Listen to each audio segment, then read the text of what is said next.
एक महिला होने के नाते मुझे इस बात की बड़ी खुशी थी कि आज ये मेरा तीसरा टर्म लोकसभा का था और इन 3 टर्म में से 2 एक औरत महिला राष्ट्रपति ने ये अभिभाषण दिया। तो इससे भी बड़ी बात इस बार ये हुई कि उनके बाद एक महिला वित्त मंत्री ने भी बजट पेश किया और इसकी भी खुशी थी कि अभिभाषण का जो शुरुआत किया वो भी एक महिला एमपी ने किया। तो जिस संसद में इधर आते सारी वुमेन रिजर्वेशन बिल सबसे बड़ा पहला बिल पेश किया गया था, मैं उम्मीद करती हूँ कि ये एक नए भारत में ये नए नियम और नई चीज़ें जो शुरू हुई हैं ये इसी तरह ये बढ़ती रहें, क्योंकि इसमें कोई शक नहीं कि हर एक महिला जो इस हाउस में पहुंची है वो सैकड़ों पुरुषों को के खिलाफ लड़के उनको हरा के तब यहाँ तक पहुंची है। तो ये महिला शक्तिकरण का एक बहुत अच्छा एग्जाम्पल मुझे देखने को मिला। महामहिम जी ने अपने अभिभाषण में बहुत सारी उपलब्धियां गिनाई, बहुत अच्छा लगा। थोड़ी हैरानी भी हुई कई चीज़ों में कि कितने पेड़ पौधे लगाए हैं, कितने प्लाक लगाए हैं, कितनी सेल्फीज अपलोड हुई हैं। मुझे नहीं पता था कि अब ये एक नया स्टैंडर्ड बन गया है देश की अचीवमेंट्स का, लेकिन वो भी सुनने को मिला कि कितनी सेल्फियां ली हैं और कितने प्लाक्स लगे हैं। लेकिन सर हाँ, एक तरफ देश के प्राप्तियों में बहुत बढ़िया चंद्रयान होए, बुलेट ट्रेन होए, बहुत सारे एयरपोर्ट्स होए, बहुत बढ़िया रोड नेटवर्क हो, ये बहुत कुछ महामहिम जी ने कहा। लेकिन जब उन्होंने कहा कि हमारे देश के 4 स्तंभ युवा, गरीब, किसान, औरत, इनके ऊपर पूरा देश का फोकस, खजाने का फोकस रहा है, तो कहीं ना कहीं ये ज़रूर सोचने और आंकड़ों के साथ सरकार को पेश करना चाहिए था कि आज क्या इन देश के युवाओं के, देश की औरतों के, देश के किसान के, देश के गरीब का पिछले 10 सालों में क्या उनके अच्छे दिन आ गए हैं? क्या उनकी जो मुसीबतें हैं, क्या जैसे देश विकसित हो रहा है, क्या देशवासी भी वैसे विकसित हो रहे हैं कि नहीं? और कहीं ना कहीं मैं समझती हूँ कि यहाँ हम सब का फर्ज बनता है कि सिर्फ पक्ष में है तो सिर्फ तारीफ करें, विपक्ष में है तो सिर्फ नुक्स निकालें। कहीं ना कहीं हकीकत आंकड़ों के हिसाब पे करना ये हम सारों का फर्ज बनता है। तो मैं इन चारों चीज़ों पे मैं यही कहना चाहूँगी कि जब आप गल कर दिया नौजवाना दी, आज 50% हिंदुस्तान की आबादी नौजवाना दी हैगी, ते आंकड़े साडे वर्ल्ड बैंक ते आ दसते ने कि जे 15 तो 24 साल के नौजवानों को देखा जाए तो 2022 के आंकड़े वर्ल्ड बैंक दसता है कि 23% तो वध नौजवान बेरोजगार से गए, जिहड़ा पाकिस्तान, बांग्लादेश, भूटान तो भी वध है। जिहड़ी centre for monitoring of Indian economy data है वो दसदा है 45.4% 12 तो 24 साल दे बेरोजगार से गए। एदा मतलब हर दूजा नौजवान देश से आज बेरोजगार है, ये हकीकत हैगी सर। ये भी NCRB डेटा दसदा है कि 36,000 स्टूडेंट्स ने पिछले 5 साल 19 तो 21 विच उन्होंने खुदकुशियां कीतियां ने, ते जिहड़ा दे कोल नौकरी हैगी, हैरानी दी गल तां हैगी कि 43,000 प्रोफेशनल्स ने भी NCRB डेटा दसदा है 19 तो 21 दे विच उन्होंने भी खुदकुशियां कीतियां ने। ते सर आही कारण हैगा शायद कि साडे देश विच 68% rise in students going abroad, देश छड़ के बाहर विदेशों में पढ़न वाल जा रहे हैं, जिहड़ा 6 ईयर ऑल टाइम हाई हैगा। अपने देश दे जिहड़े हिंदुस्तानी ने तकरीबन 2-3 लाख हिंदुस्तानियों ने अपने हिंदुस्तानी पासपोर्ट छड़ते, ते तकरीबन पंजाब च सब तो वध लोगों ने। ते अफसोस की गल हैगी कि जब महामहिम जी कहते हैं कि SC स्टूडेंट्स की इनरोलमेंट वधी है, हकीकत आ हैगी कि 14,000 SC ST OBC स्टूडेंट्स ने हायर स्टडीज़ तो उन्होंने ड्रॉप आउट करता हैगा। ते स्टूडेंट्स का तो मैं अपने सूबे तो ही दस सकती हाँ सर कि साडे टाइम च जिन्नी SC स्टूडेंट्स होंदे सी वो अद्धे रह गए हैगे, क्योंकि उन्होंने स्कॉलरशिप नहीं मिली, क्योंकि जेडे मंत्री साहब से कांग्रेस पार्टी दे उन्होंने इन्ना वड्डा घपला किया कि 60,000 करोड़ घपल के खा गए अजकल जेलों च, ते स्टूडेंट्स को स्कॉलरशिप नहीं मिली तो SC रह गए पिछे। जिहदे करके मैं बेनती करदी हां कि SCआं नूं होर सपोर्ट देने की लोड़ है। उन्हों का एनुअल इनकम 2.5 लाख जिहड़ा 10 साल तो इनक्रीज नहीं होना 8 लाख तक किया जाए। एक होर बड़ी जरूरी चीज़ सर, आज देश च ड्रग्स का बहुत वड्डा मुद्दा हैगा। मैनूं हैरानी से कि किवें जद असीं अपनी डेमोग्राफिक डिविडेंड की गल करते सी 10 साल पहले, आ डेमोग्राफिक डिजास्टर बनी जा रहा ड्रग्स के नाल, इहदी गल आपां क्यों नहीं कीते? क्योंकि ਅੱਜ मैं अपने सूबे की जे गल करा, पाकिस्तान के राही ड्रोन के राही रोज़ ड्रग साडे सूबे में आ रहे। पंजाब का हर कोने च हर परिवार हर पिंड ड्रग्स तो पीड़ित हैगा। रोज़ खबरां च नौजवान ड्रग ओवरडोज करके ये मर रहे हैं। तो क्यों ये सरकार उन्होंने ड्रग्स ड्रोन्स नूं रोकण वास्ते 10 साल जब मुहिम जी कहते हैं बॉर्डर नूं इन्होंने तकड़ा करने वास्ते बहुत कुछ किया, तो आ क्यों नहीं किया? बहुत जरूरी, बहुत यदी लोड़ हैगी। सब दूजा मैं आंदी सब किसानां च 60% देश किसानी का हैगा। वादा किया सी 2015 च किसानां दी आमदन नूं दुगना किया जाऊगा। NSO का डेटा कहता है कि जिहड़ा किसान दा आमदन 8,000 रुपए 2015-16 च सी, 18-19 ताईं वो कल्ले 10,000 हुई। उसके बाद तो डेटा ही नहीं दिता। तो जे 15 तो लैके 19 ताईं कल्ले 2,000 का होया तो दुगनी किदी हुई है? ये दसन की लोड़ नहीं कि की कुछ दिता है। दसो कि जिहड़ा तुसीं वादा किया सी वो डबल क्यों नहीं होया?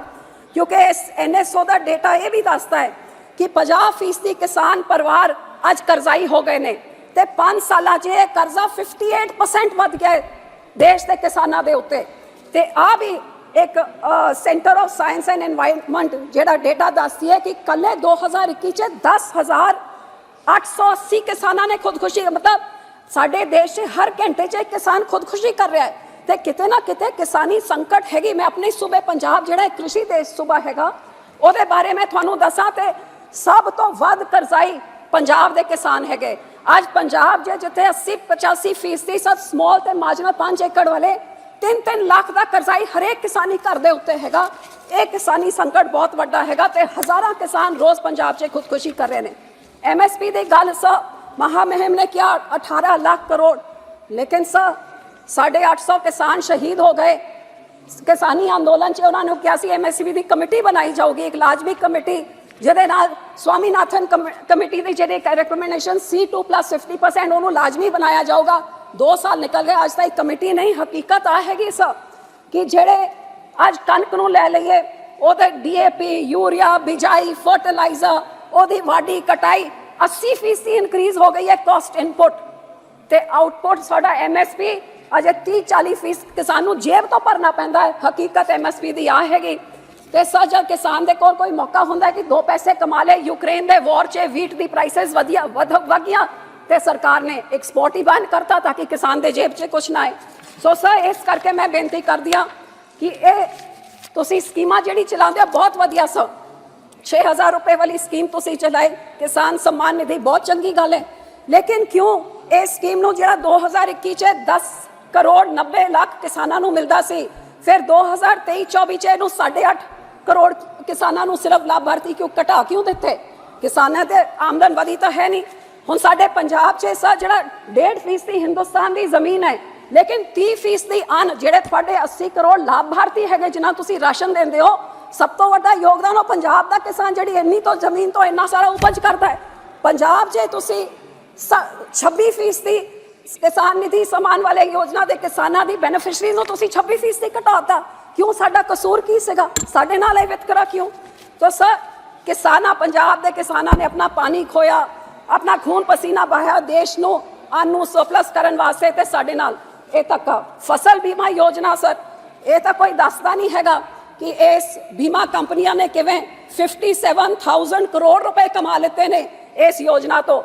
ते साडा पंजाब दवानी नहीं मिलती सानू सेंटर तो। साडा मुख्यमंत्री कहंदा सी जे कोई आपदा आ जूगी आम आदमी पार्टी, कोई आपदा आ जूगी किसान की बाह फड़ांगे, सीधे गदौरियाबाद नूं होणगे तुहाडे खाते मरी हुई मुर्गी। दवानी नहीं दिती, सब वो हड़ आ गए, बाढ़ आ गया, किसान मर गए, लेकिन किसी ने बाह नहीं फड़ी।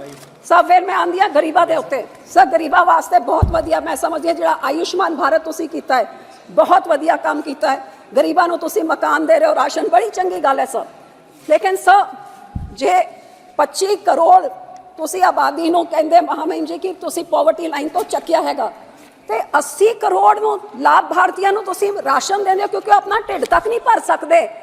ते जिहड़ा बंदा अपना ढिड नहीं भर सकता, अपना मकान नहीं बना सकता, अपनी लैटरीन टॉयलेट तक नहीं बना सकता, फिर तुसीं आ किवें कहंदे हो कि भारत विकसित हो रहा हैगा जब हिंदुस्तान का हाल ते आही है। Sir UN report state of food security and nutrition in the world कहती है 74% of Indians are unable to afford healthy food.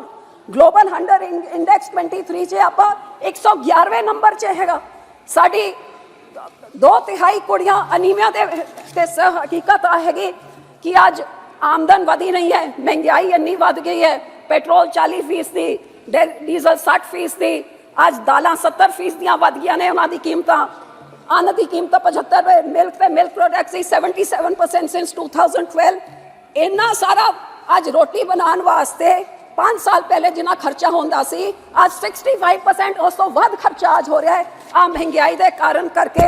आज थोड़ी आरबीआई का डेटा दसदा है सब 5 मिनट नहीं, 1 मिनट जी प्लीज। आरबीआई का डेटा दसदा है कि लोगों की आमदन विच 5.1% गिरावट हुई है ते उन्हां दी जिहड़ा कर्जा है वो 5.8% बन गया है। सर ये अच्छे दिन तो नहीं कह सकते लोगों के लिए। आखिर पे मैं आती हूँ सर औरतों के ऊपर। हाँ, मैं मानती हूँ कि औरतों के लिए बहुत अच्छी चीज़ें कही, मैं उसकी तारीफ करती हूँ कि आपने 70% आवास औरतों के नाम पे, बहुत बढ़िया चीज़, इसके लिए तो मेरा ख्याल सबको ताली बजानी चाहिए। आपने ये भी कहा कि 30 करोड़ औरतों को मुद्रा के लोन आपने दिए, आपने उनके लिए टॉयलेट बनाए, आपने मैटरनिटी लीव को 26 हफ्ते कर दी, बहुत बढ़िया चीज़ें आपने की। पर सर जो आपकी एनसीआरबी की रिपोर्ट है वो कहते हैं 19 और 22 से तो क्राइम अगेंस्ट वुमेन में तो 10% का इंक्रीज हुआ है। और मणिपुर में क्या हुआ, आज हमारी वो महिलाएं जो रेसलर हैं जिन्होंने देश का नाम रोशन किया, कैसे फुटपाथ पे अपने मेडल छोड़ रही हैं। तो सर ये बेटी बचा के फिर उनका ये हाल होगा तो फिर उसको पढ़ाने का क्या फायदा है। और इसीलिए जेंडर इनइक्वालिटी इंडेक्स में हम 122 नंबर पे हैं।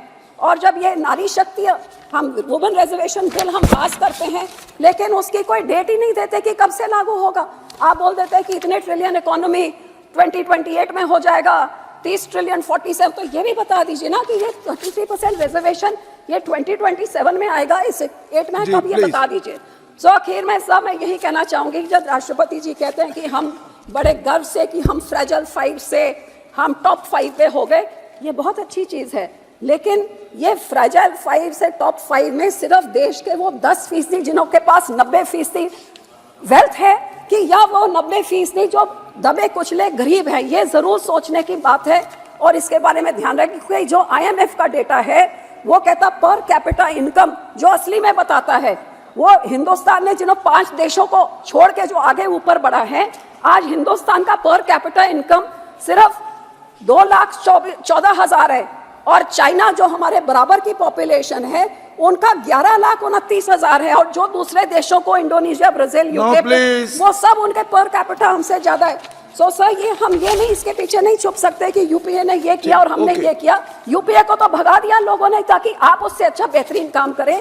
और देश विकसित तभी हो सकता है जब देशवासी आत्मनिर्भर हो।